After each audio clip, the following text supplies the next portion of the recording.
a time. Yeah, this is tea time. Yeah, making a difference.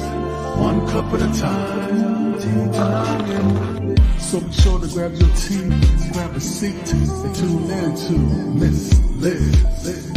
Tea time. Making a difference. One cup at a time. Tea time. Yeah. Tea time.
Well, good morning and welcome to Tea Time. That's right, we're back with a full new week, 3 new huge guests. That's right, and this morning we're going to be talking about porn addiction. So we do have a trigger warning for anyone out there who may be triggered. Please do not tune into this show. I deeply will understand if you cannot tune in. We will have trigger warnings going on during the show. We are talking about an adult content discussion this morning, which is really needed, and we need the awareness out there. I am joined with the amazing Joshua Shea. He is a pornographic addiction expert, certified betrayal trauma coach, all of that good stuff. We're going to talk about the heavy, deep stuff this morning. So grab your tea, grab your coffee, eat your breakfast. Don't forget to get your breakfast this morning. And we're going to get started. So we're going to do all of the good stuff. We're going to do disclaimers, and we're going to do bios, and then we're going to get Joshua in here, and we're going to spill a good, strong TEA Miss Liz style. Disclaimer for Miss Liz's Tea Time live show. Miss Liz, myself, is going live using StreamYard. Before leaving a comment, please grant StreamYard permission to see your name at StreamYard.com. Please be advised that the content brought forward for any Tea Time show hosted by myself, Miss Liz, is always brought forward in good faith. However, may bring forward dialogues and opinions that are not representative of my platform. The facts and information are perceived to be accurate at the given time of airing. All Tea Time guests and audience participants are responsible for using their good judgment in taking any action that may relate to the discussion. The content brought forward may include discussion for some where they may be emotionally at risk. It is significant to know that this show is engaging in discussion forums only to offer and inspire awareness and connection, and is not providing therapeutical advice. If you have any questions about the disclaimer or the panelist discussion, you may freely contact me, Miss Liz, through my email at bookingmissliz@gmail.com. Moving forward, should you choose to voluntarily participate in today's show in any aspect, I myself, Miss Liz, welcomes you. And should you decide that the show is not made for you at this time, I respect your wishes and will see you at a later show at a later date and time. And again, all tea times this year are done on Thursday, unless it's a rescheduled tea time, then it'll be Monday or Tuesday. Now, a little bit on my guests. This morning, I have Joshua Shea. He's a pornographic addiction expert, certified betrayal trauma coach, therapeutical disclosure specialist, and the author of 4 books about pornographic addictions, including I'm reading this book about porn addiction for a friend in 2022. He's also, other books by Shea includes He's a Porn Addict, Now What? Porn and the Pandemic, How 3 Months in 2020 Changed Everything, released July 2020, and The Addiction Nobody Will Talk About, How I Let My Pornographic Addiction Hurt People and Destroy Relationships in 2018. Prior to him admitting his 24-year addiction to pornographic in 2014, Joshua was a prominent magazine publisher, award-winning journalist, film festival founder, and politician in Central Maine. So let me get Josh in here. I'm going to grab some tea. I'm going to take a sip. I'm going to sit back. So let me get Joshua in here so he can get spilling some of this TEA this morning. So, welcome, Joshua. Good morning. How are you? I am good. So, Josh, give us a little bit on the little boy to the big boy, and then we're going to get into all of the good stuff. Absolutely. As you said, my name is Joshua Shea. I was a pornography addict for 24 years. I was also an alcoholic for 22 years. And 9 years, 3 months ago, I ultimately made the decision that it was time to uh, get clean and sober. So for the last 9 years, 3 months, I've been clean and sober. I've been relapse free. And I have been both learning why I became addicted to these substances, learning what might have been able to be done to not have me be on them, and then sharing that with the public as much as I can. A few years ago, I was mainly doing speeches along with my writing, but as we all know, the pandemic came around and suddenly nobody wanted to hear you give a speech because nobody was there to unlock the building. Uh, and so a friend of mine who is a licensed marriage and family therapist suggested I look into coaching. They thought that I'd be good at that. And ironically enough, it turned out I fell in love with this. And now I spend my days, if I'm not writing or I'm not doing the educational component on interviews like this, I spend my days uh, helping people who have pornography addiction get through that. And I also help their partners who have the betrayal trauma work their way through that as well. And that's kind of what my life has become, which, was very surprising because for years and years, like you mentioned, I was a journalist, I was a politician, I did a lot of other things. But once I finally admitted that I had had these addictions for so long, that was the point where, I started looking myself in the mirror, being truthful and living my truth. And I've never looked back and I've never been happier or healthier. So, Joshua, the question I have for you this morning is when did you realize that it became an addiction? Um, I started looking at pornography, hardcore pornography, and became addicted basically almost instantly when I was 12 years old. Oh, And I didn't, and this was, you're going back to the late 80s at this point, when we didn't really talk about this stuff very much. I looked at pornography every day and drank just about every day. And I remember one day when I was 16 or 17 years old, I was on the soccer team in high school. And one day after practice, we went to a friend's house, and a friend had a pornographic videotape and put it into the VCR, and everybody started goofing on it and laughing and just behaving and treating it so different than I ever did. And that's when I realized that things were very different for me than they were for them. And it's ever since that point that I've recognized my use was outside that of the ordinary.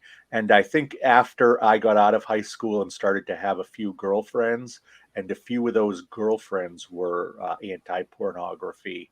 And I tried to quit while I was with them, but couldn't, that I recognized this was truly different for me than most people. so Joshua, you said at the age of 12. So, where did you get access at that age? That was actually from an older cousin. He wanted to show me how cool he was. He was 14 or 15. He had stolen these magazines from a bookstore, if you remember what those are. And he wanted to look cool in his younger cousin's eyes. So he brought them to me. The thing that he didn't know was that I had been sexually abused when I was younger. And what happened was, this was at the hands of a babysitter and her family. Um, what he didn't realize was the moment that he showed me those photographs, something clicked in me because it was the first time I had ever seen something like that. Aside from what had happened to me and what I was forced to do to other children and adults and whatnot. And it was the first time I saw photographs of similar behavior. And I think that normalized it for me in that instance. Oh my goodness, here's what happened to me, but now it's on the pages of a magazine, and here are adults doing it. And for some reason, I'm really intrigued by this.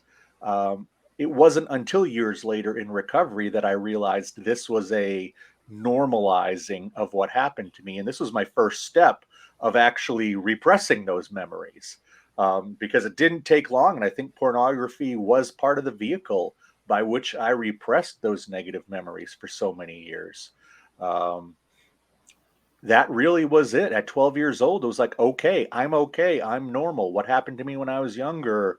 That's normal, I guess. And the intrigue with it, I found a convenience store that would sell me alcohol. I found a video store, one of those mom and pops that would rent me adult movies starting at the age of about 13, 14, and never looked back after that because I never had any issue with access after that. Well, and that's the thing, and Josh. I'm really happy that you came forward about. I'm really sorry that you were abused. As Thank a you. survivor of abuse myself, I we do try to understand, right? Because Yeah. we get abused at such a young age, so we're wondering why do we have these feelings? Why do we, uh, and I really want all my listeners and viewers out there to understand that this is going to be a trigger warning show. We are going to get deep. I'm going to dig deep with Joshua because I feel that we need to have these stories out there. We have to be aware of why we do what we do, why we get into the addictions we get into. Once we understand the root cause of why we do what we do, then we can heal ourselves. So, Joshua, thank you for sharing that about your childhood and that. Um, I myself might even get triggered because I was abused at a young age. But, Joshua, back 20, 30 years ago, it was so easy to get access to all of this stuff. Now there's more guidelines, there's more restrictions, but it's just as powerful now because now it's being turned into like a game where 30 years ago it was mom and pop shops where you went and got a video. If somebody knew you, oh yeah, it's okay, you can watch Yep. that video, I'll let you have it. Where now it's like show me ID, and they still have false IDs. So we really need to understand that 30 years ago was not the same as what it was today, you know? No, but it is, in my opinion, it's even easier to get at, and it's easier to get at the really bad stuff because we give every 10 or 11-year-old the greatest porn computer ever created with a smartphone and Yep. send them out in the world and say good luck. Yep. Without giving them the understanding of what the phone has access to, right? Absolutely. And every movie I watched ended after an hour. The internet doesn't end. It's nonstop. So we are poisoning our youngest generation's minds with this stuff. It's, you know, I say to people that I may have had my monthly Playboy magazine before I should have been able to see that stuff. But in a Playboy magazine, I got my 50 photos a month, and then I had to wait for the next 50. And they were certainly not nearly as uh, hardcore and as extreme as what you were going to find on the internet today and what kids can be exposed at seeing today. Well, and I think it's really important, and Josh, like you said, like it doesn't shut off now. Where before you had to wait that 1 month to get the next magazine. Now it's constant. So, as an expert, how do you reach out to the younger generation on this matter? Well, when I coach, I don't personally coach anybody under 18 just because of all the liability and HIPAA and Yeah. all that stuff. But when I do shows like this, when I reach out through social media, and I've got quite a large following, I always think of that kid I was at 12 or 13. And I just think, what could I have heard? What could I have been told that maybe would have stopped me? I can't say anything would have necessarily stopped me, but nobody ever talked about this stuff back then. The only time anybody mentioned porn in the mid or late 80s was to deny ever looking at it. Yeah. That was basically it. So I like to try to at least tell these kids that if you're hitting puberty, it's natural to be curious about depictions of sexuality, but much like cigarettes, much like alcohol, while this stuff is legal, um, it isn't good for young minds. It isn't good for young people who are developing. It can teach you things that are incorrect. And ultimately, it's healthier if you stay away from it and make decisions later on when you're an adult if you want to watch it or not, because most people become addicted as children in their teens. And if you can just wait on this stuff, if you can understand that it is not real, it is a fantasy, um, you'll be better off. And those are all things that I was never told when I was 10, 11, 12, that maybe would have made a difference and wouldn't have made me an addict for 24 years. When I do this work, a lot of it is I think about the younger version of myself and what should I at least have been told? What should I have known? Yes, I became an alcoholic and I knew that was bad for me, but I was warned about all kinds of stuff and I didn't become an addict in that way. So I just wonder what could have been. And when I'm talking to people in public or I'm doing something like this, I'm always thinking about that young version of myself and what is that thing that I could have heard that might not have sent me down this road. So we have a question here for you, Josh. Mhm. Is there healthy porn? I don't think so. I think that, and I know that there are plenty of people who can look at pornography, who can use it as an aid when they are self satisfying, or maybe even when they're with a partner. There are far more people like that than there are who are addicts. But my issue is that most people don't recognize that it can go bad. Most people don't recognize that it can be more than just looking at naked people doing naked things. It can start the addiction process in your mind. It can start with, releasing the dopamine and the oxytocin and all those chemicals that eventually turn you into an addict. I think that's what people need to recognize. Um, that that's the unhealthy part when you cross over. But in reality, I've read probably 150 to 200 studies about pornography, all different areas. I've never read one where the summation says pornography is healthy. At best, you can hope that it doesn't cause problems, that it's not unhealthy, but I have never seen or read or heard any testimonial that has led me to believe that pornography in any way actually benefits your health. So we have another question here, Josh. When was the last red flag for you to get help? The last red flag for me to get help was a few days before I went to rehab for alcoholism. I was one third owner of a publishing company. I ran it day to day, but I had been drinking so much on the job that the other two-thirds ownership fired me. And then about 2 days later, my family, a few friends, a few other folks had a makeshift intervention for me, and that was really the sort of the last straw. And within a few days I was off to rehab in California for alcoholism, and then a few months after that I went to a rehab in Texas for intercourse and pornography addiction. um, so it was that moment of losing my job and then having my family to confront me that finally made me say, okay, I throw in the towel. I need help. So, Josh, you're also a certified betrayal trauma coach. You want to tell us a little bit about that? Yeah, in my type of work, the person who has betrayal trauma is the partner of a porn addict, but they don't realize they have been the partner of a porn addict because usually in these relationships, this is usually husband and wife, boyfriend, girlfriend. Early in the relationship, they establish that pornography is out of bounds, it's not allowed, it won't be part of their lives collectively or individually.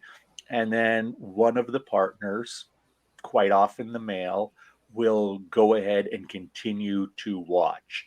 And then after what can be 3 years, 5 years, 10 years, the partner finds out that, oh my goodness, he is using pornography. And he has been using pornography straight through. This causes a lot of reactions. Number one is, how could this guy lie to me successfully for all this time?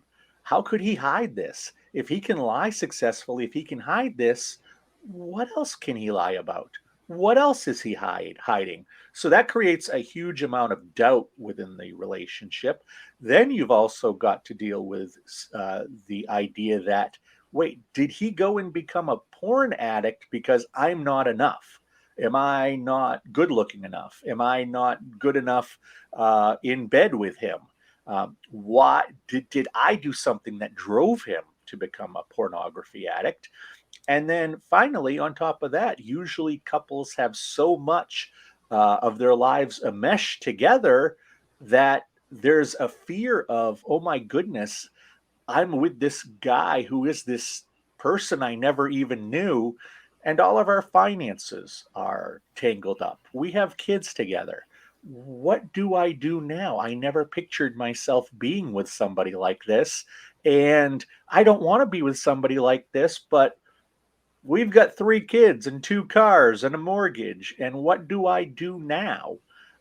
That's really what hits somebody who has betrayal trauma, on top of the idea that this also forces previous traumas to resurface. So you're dealing with, in the moment, the fact that the last person you thought would betray you has just done that, and that causes feelings of, unresolved trauma that you may not have worked through when you were younger. So it's a little bit of dealing with the now, and it's a little bit of dealing with the past. So we have another question here for you, Josh. Have you ever worked with a female for a porn addict? Absolutely. I deal with 3 of them right now, as a matter of fact. I've probably dealt with around a dozen during the 2 years that I've been doing uh, coaching. And there is actually very little difference between the coaching that a man and a woman gets. It's 98% the same. It's like if you are homosexual or bisexual, it's all porn, and we've all got working, boy and girl parts. So largely the treatment, regardless of gender or orientation, is the same. We have another question.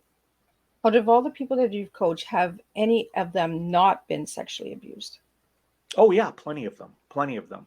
Uh, I would say all of them have dealt with some type of trauma, but not necessarily sexually. It could be physical, it could be mental, it could be emotional, spiritual. It can even be situational. We think about trauma, I believe, in most extreme terms. Trauma means that somebody, one of your parents beat the crap out of you when you were young. Trauma means that your Cub Scout leader molested you. When trauma is just unresolved pain. And that can be from divorce, that can be from lying, that can be from a death, that can be from so many different things. Trauma can spring up from anywhere, and it's important that people recognize that it's not just those giant, life-changing events that you see on television. I'm really glad that you brought that up because a lot of people are like they have that mindset, right? That you had to have been beaten, you had to have been abused. Trauma, it could be a car accident, could be, a loss Exactly. of a pet. It's just like you said, unresolved pain. We don't know how to heal the pain, understand the pain, and understand that moment. Healing is a life journey. I always say, if somebody tells me I'm healed, I'm like, I'm not sure about that, because that's a life journey. That's a life job. When you deal with trauma, trauma is life. It doesn't mean that you're in it every day. It just means that you have steps to take for the rest of your life. Absolutely. So, Josh, I want to talk about infidelity. Was Mhm. that ever an issue in your life? In my life, no. And that's what's important to recognize for a lot of people is that infidelity and pornography addiction are two very different things. And ironically, the rate of men who are porn addicts and who practice infidelity is lower than that of men who are not porn addicts. Oh, well, that's However, that's however, if interesting. yeah, if you look at females who are porn addicts, the rate of them stepping outside of their relationship and cheating is more than double that of women who are non-porn addicts. So you kind of get both sides of the spectrum there, um, and we can come up with 101 different theories as why these things are. Um, but yeah, they're the link between pornography and infidelity is tenuous at best. They are very different activities, and you don't see a lot of crossover there. That is really interesting. Really, really interesting. Because we all think that, oh, they must have cheated, they must have went on to the other side, and it's not true. Even myself, I thought, like there's some kind of infidelity going on. They want somebody else, they're in tune to another. So what is the addiction like? How does the addiction feed you? The addiction is not to naked people. The addiction is not to sex. That's just the vehicle by which I get what I need. And what I need are those chemicals that are created from when I look at pornography and when I would self pleasure to the pornography. I would get massive amounts of dopamine, oxytocin, serotonin, endorphins sent into the pleasure centers of my brain. And I learned that that felt really good.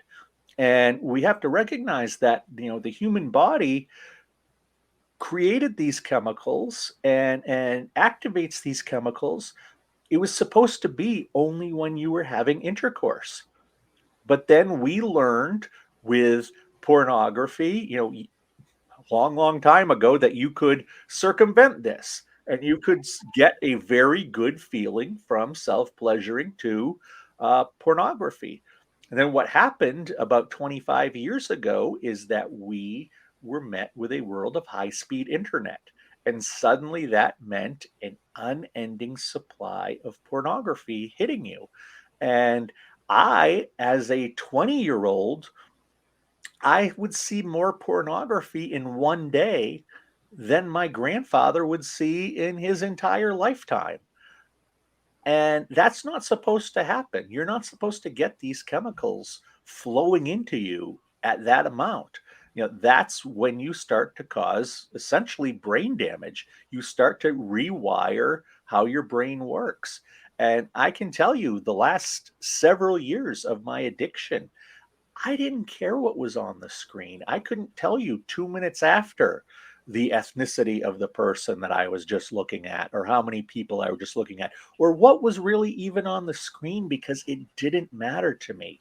I didn't care. I didn't get sexually excited by this stuff. I just needed to find whatever I could to get at my chemicals. That's all I wanted. This wasn't about fantasizing cheating on my wife.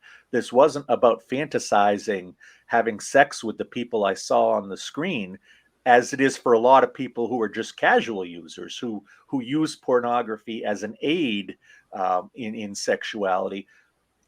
if I was a gambling addict, I would have been gambling. If I was a food addict, I would have been eating. I was a porn addict, so I was looking at these naked people engaged in sexual activity, but I could have cared less. And that's the most important thing people have to recognize about the addiction is that I'm not watching just because I really like watching sex. I'm watching because I'm getting this constant flow of essentially these mind drugs that after 20 plus years, I essentially need on a daily basis just to operate, just to focus, just to keep going. I didn't want to look at porn. I didn't want to have to self pleasure. I didn't want to do all that stuff, especially in the last several years of being an addict. But I had to just to maintain moving forward. It had nothing to do with any uh, exciting sexual activity or seeing any exciting sexual activity. That it was just the vehicle by which my pleasure chemicals were delivered. I could have cared less about porn at the time. I think this is the first time I've ever heard anybody talk about the chemicals. A lot of other guests I've had another guest on season three, Matt Sinkovics, who has porn to purpose, and you also use that phrase porn to purpose. So let's talk about porn to purpose. What is the purpose of porn?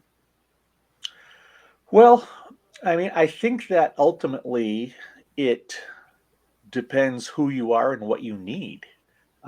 Everybody may have a different purpose, and I tell people that I am not necessarily anti pornography. I am pro healthy sexuality. Um, the reality is, as long as cavemen could draw on cave walls, there have been depictions of pornography. As long as ancient, cultures were creating pottery and painting them, you can go to any museum in this world and look at the ancient medieval exhibit, and you're going to see some X-rated stuff on some of that pottery.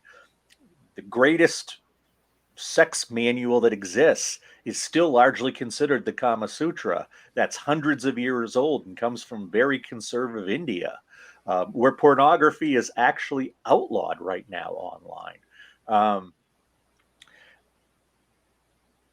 we have to recognize that the curiosity of depictions of sexuality is normal, especially for those people who are going through puberty, whose bodies are changing. And that's okay. And being interested and wondering what bodies are like, that's okay. It's just that we are not letting people know what this stuff can do to you the way that we do with so many other substances. That's why I consider myself an educator of this, more than anything else, is because people have not been taught what pornography can potentially do to you. For some people, it is a once a month release, and that's it. They're not addicted. It feels good for them. It doesn't create obsession in their mind. It's technically not truly unhealthy for people who use at that level.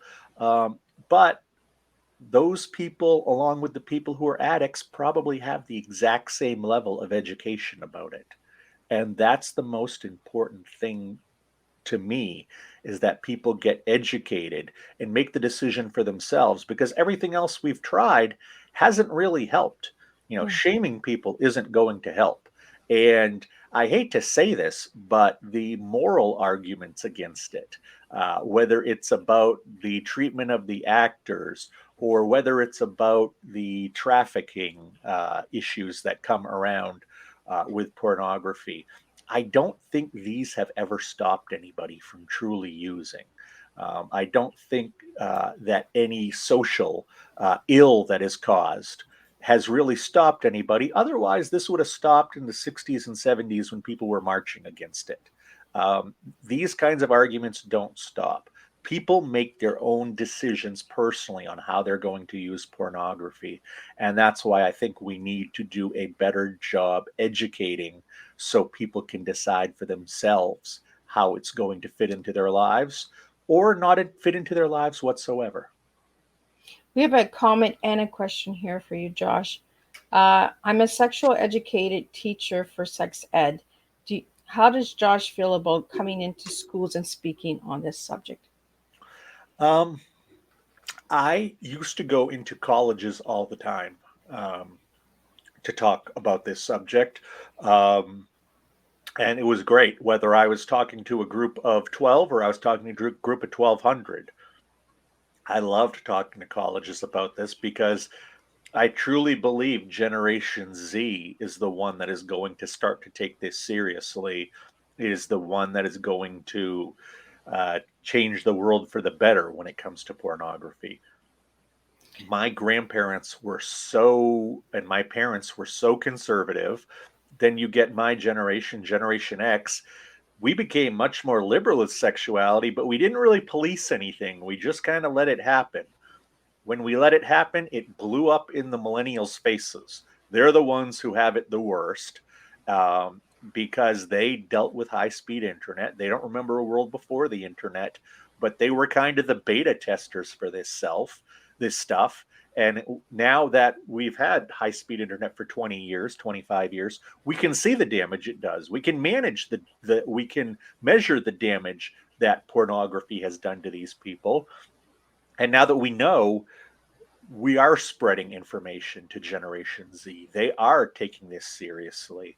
It's not, a kid of 13 years old in Generation Z isn't like I was, where I was just wondering where I could get my next pornography.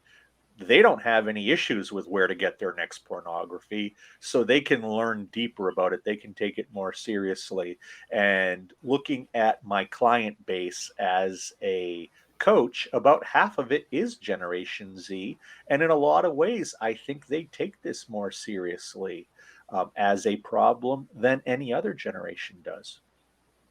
We have another question here coming in from Australia. I'd like to know how Josh feels about porn as a new drug. Well, I don't think porn itself acts as a drug. I think that the chemicals that it can produce in addiction definitely act as the drug. I mean, whether you are ingesting something into your system that is a true drug and it's affecting your brain, or you are short circuiting your own system and causing the chemicals within you to act like a drug, it doesn't really matter. What you are doing is basically falling prey to a substance, whether that substance is man-made in a laboratory or it is created within your brain. I don't know that that necessarily matters, because I felt like an absolute slave to my addiction. My mind was telling me most times during the day, when are you going to get your next fix? When are you going to get your next fix? You got to look at pornography. You got to see pornography sometime soon.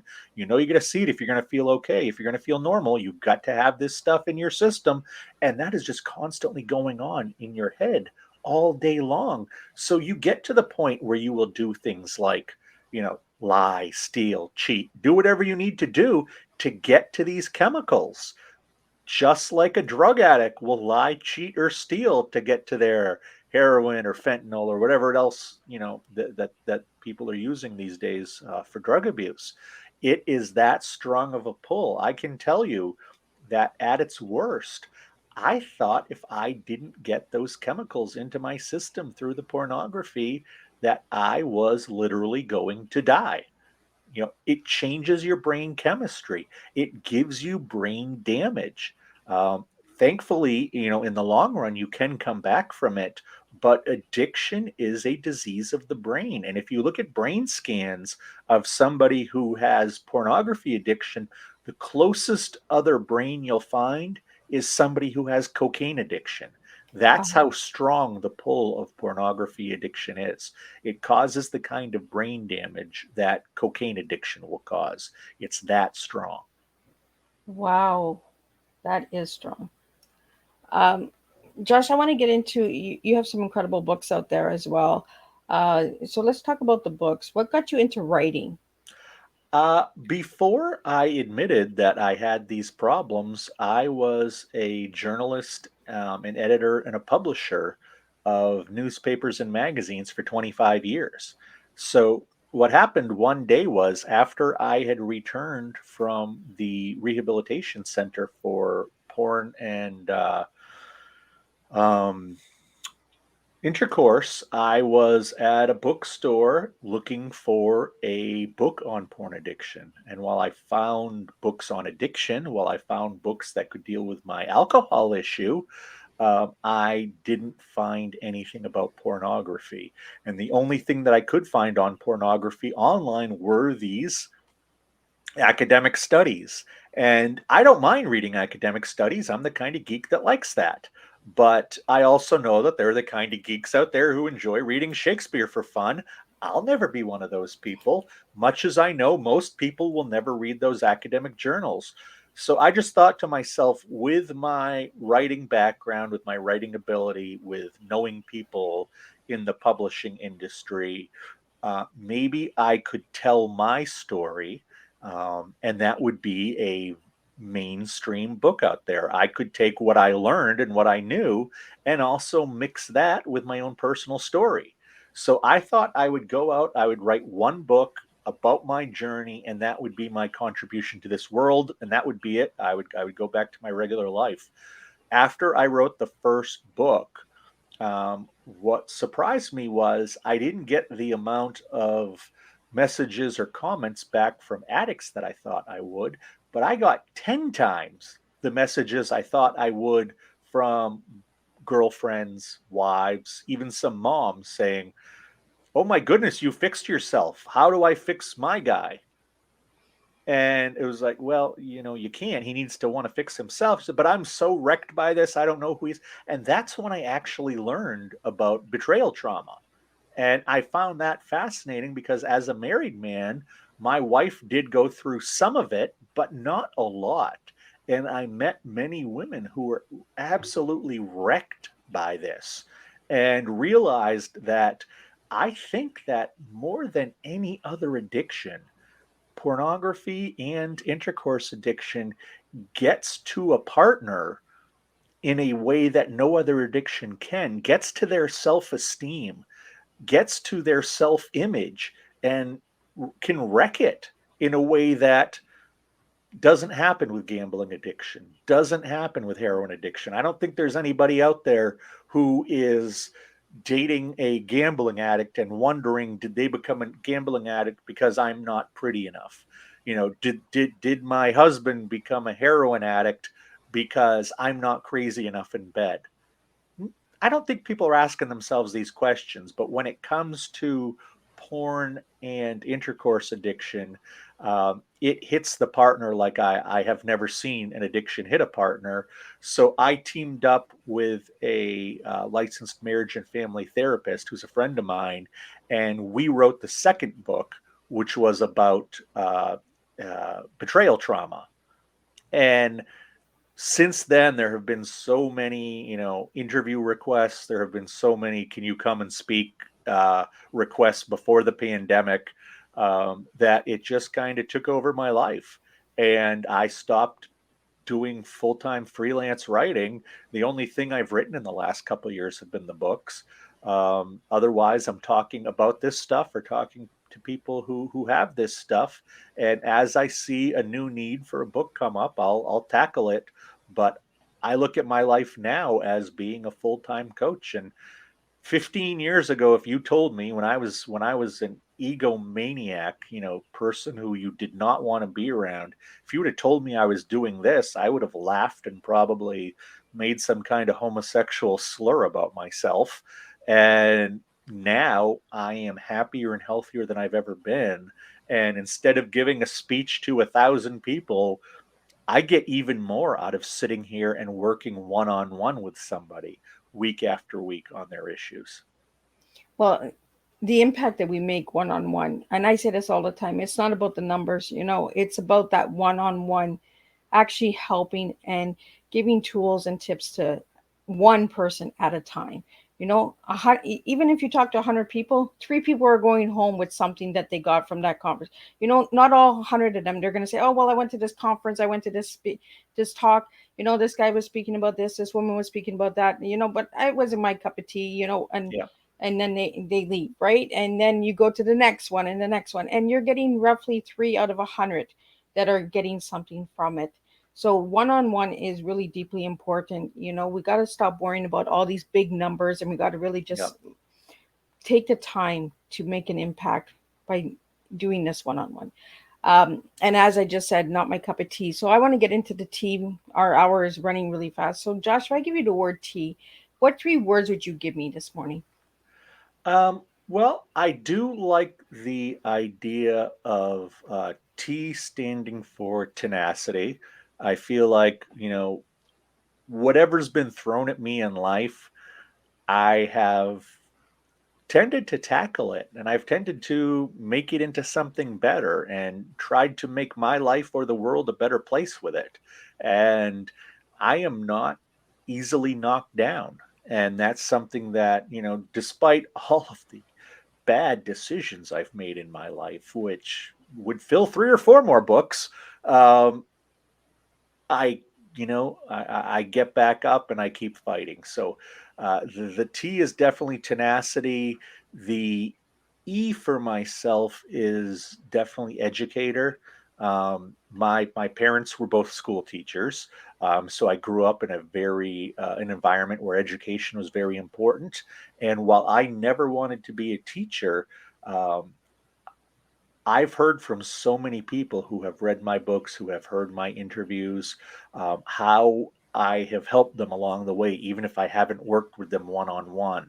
And it's made me realize that there is a teaching side to me. There's an educating side to me. So I would put E as educator, and with the A, I think that that this was the one that I was thinking about, and it's yeah, that's the one I'm having trouble with because and I gotta be honest with you, I keep wanting to go back to asshole because that's kind That's of okay because it's your tea, Josh. I have to remind myself that for so many years I was not a good person to be around. I was an egotist. I was a opportunist. I was completely full of myself. And the thing that people have to realize is that just because you drop an addiction doesn't mean you fundamentally change as a person. I always tell people if you like chocolate ice cream as an addict, you're gonna like chocolate ice cream in recovery. If you like action movies as an addict, you're gonna like them in recovery. And if you're an insufferable ass to be around as an addict, you're still going to be that way in recovery. And I have had to do a lot of work on myself. I've had to, work on my empathy. I've had to work on my, listening skills. I've had to work on my, interpersonal relations with a lot of people that I developed poorly in my life for a variety of reasons. And I have to kind of remind myself that, it's still easier for me to be an asshole than for me to be a perfectly nice person. And reminding myself to be a nice person is something that has to stay top of mind because uh, I've just, whether it's nature or time or whatever it is, I can drift into being a nasty person way too easily. Well, and this is why we serve a strong tea, right? We serve ourselves, the authenticity. And I really want to thank you for serving a strong tea, Josh, because Joshua, it's your tea. It's what you serve in life. And you're being honest and you're being authentic right now. And you're saying, you know what? I could still be an asshole. I had this addiction. I went for help. I'm recovered. Recovery, but I can still be an asshole at times. It's easy for me to become that asshole. It's easy for me to go back to that chocolate ice cream, you know? Yeah, Uh, and we have to really understand this. An addiction, trauma, it doesn't change who we are. right. It's part of us, right?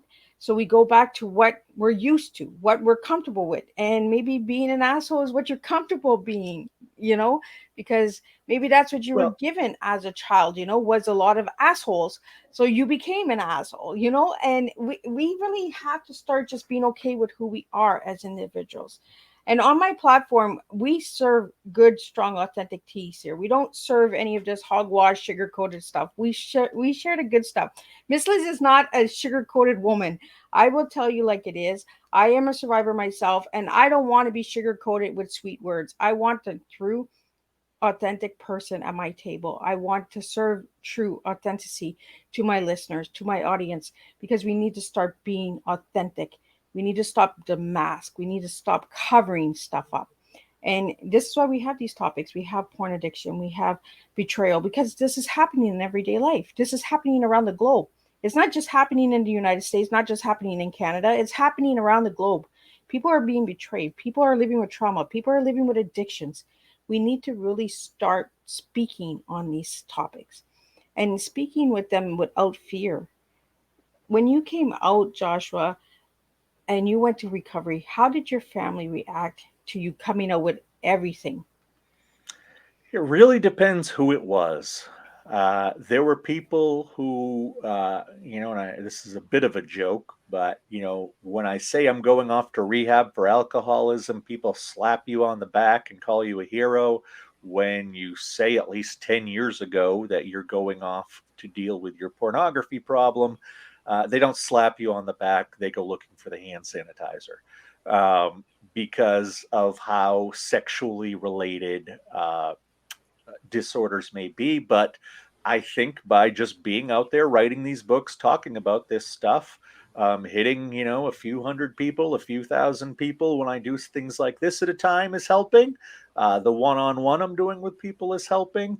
My mom has never listened to a single podcast I've done or a single TV appearance I've been on. She's never read one of my books. I think deep down, she doesn't want to believe that her little prince could possibly have ever been a porn addict, despite the fact this is what I do with my days full time.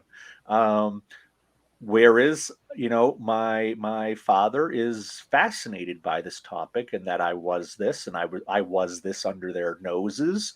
And he asks plenty of questions and he reads everything that I do and he listens to a lot of the stuff. It really depends, I think, on who you were in my family, who you were among my friend group, um, how you want to see me, how you want to move forward. And for the most part, since I caused this issue, since I caused this awkwardness, I just go with whatever they want to do. I don't force the issue on my mother. I don't force the issue on any of my friends. If they want to talk about it, I do. If they don't want to talk about it, it's a great big world and we can talk about other things. Well, I think that's kind of awareness as well. The taboo of mom not wanting to, the Yep. denial. Like I myself as a mom, if my son would tell me, I would be like, I don't want to hear it. I don't Yep. want to know it. I think it's just a mom thing, right? I think you're Uh, right. we're just like not our babies. Not we always see our kids, no matter how big you get, you're still that little baby that we held like this. So I think it's just a mom thing. I think Well, it's just that, I you gave know, her some grandkids, so she has to have some idea of what how I've they done at came, least a right? couple times in my life. Well, that's it, right? We had to turn to sex to have babies. And we really have to talk about the bees, you Yeah. know? We don't talk about that anymore. We kind of keep that hush hush. Josh, what final message do you have for the viewers today? I just want them to, through listening to all of this, I don't want them to think that there's no way that they could not have a problem if they're asking themselves about it. There's no way that their kid or their spouse couldn't, because they're not that kind of person. I have to tell you, porn addiction is like any other addiction, where it doesn't know any boundaries, whether that's gender or age or income or religion or where you live. Anybody can be a porn addict. I think we still have this mindset of porn addicts are these 19-year-old guys who never have kissed a girl in real life, or it's the freaky 60-year-old guy who runs through the park wearing a trench coat, flashing people. And Lord knows they probably are porn addicts. But I have met professionals, doctors, lawyers, nurses, men, women, people from age 15 up to their 70s. I've met rich people, poor people, smart people, stupid people. There is no stereotypical porn addict. If you're questioning yourself, do you have an issue? Well, questioning yourself if you have an issue is one of the symptoms of having an issue. I'm sure you don't ever ask yourself, gee, do I vacuum too much? Do I have an addiction? You don't, because you know you don't. So if you're asking yourself if you have an addiction, look into it, because you cannot be disqualified from being a porn addict. Nobody can. So, Josh, if anybody wanted to reach you, how could they reach you? Best way to do it is through my website, which you have here on the screen, paddictrecovery.com. That's letter paddictrecovery.com, or on both TikTok and Instagram. My screen name on there is That Corn Coach. And those are the best ways to reach me. That's what I forgot. I forgot the that. I was always putting corn coach in, and I was like, I can't find this boy. Where is he? No, That Corn Coach, because I just happened to be watching that '90s show, not the '70s show, but the '90s show, the new one on Netflix. I happened to be watching that when I had to come up with a new screen name, so that became part of it. So before we wrap up, we got less than 5 minutes here. I want to get into your favorite color. You gave me purple. Why purple? I don't know, but literally going back to elementary school, it's Oh, always been purple. Um, and I really do think it's beautiful. I really do like its softness. But I'm going to be honest with you. I think going back to even elementary school, I may have been gaslighting people with that, because if you're a guy and you say you like pink or purple, you're going to get a girl's attention. And what do I care what my favorite color is? If saying to you and getting your attention will me be saying, well, pink is my favorite color. Oh, really, Josh? Well, that's so interesting. Okay, Josh is interesting. So I have to say pink is my favorite color. That's the kind of manipulation that even in as a 10, 12-year old I was doing in my head. I should have had a PhD in gaslighting before I ever got out of high school, because that's the way my mind operated. And pulling that apart has been probably the biggest part of recovery. Asking myself, am I being genuine, or am I giving answers hoping that I'll have some manufactured result I'm looking for? So, yes, legitimately, purple is my favorite color. I think it might have just been an answer I came up with way back in the day. I like that you brought that up because when we look at colors right away, everyone, oh, you like purple, you like pink, oh, there's something up with you. You're interesting, like you said. Yeah, Why can't we not just like a color? yeah, Our eyes like certain things, you know, other than other things. And we don't always have to put a reason behind it, you know? And right. that's why I asked this question, colors, because I'm always intrigued with colors on why people like certain colors. I also asked you the one word to describe yourself as an individual, and you gave me perseverance. Can you tell me why? Because I have it tattooed down the front of my right leg, so I Oh, feel like I have. If I'm branding, I have to keep up with that. But no, I mean, I have had so much happen to me. Even my son yesterday, I was telling him a story of when I was traveling at one point, and this weird mess I got into. And you have had one of the most interesting lives, but all of your stories end up with you doing something stupid or getting in trouble, or, having to get yourself out of a situation. You really have had an interesting life, but I don't know that I would want to have it.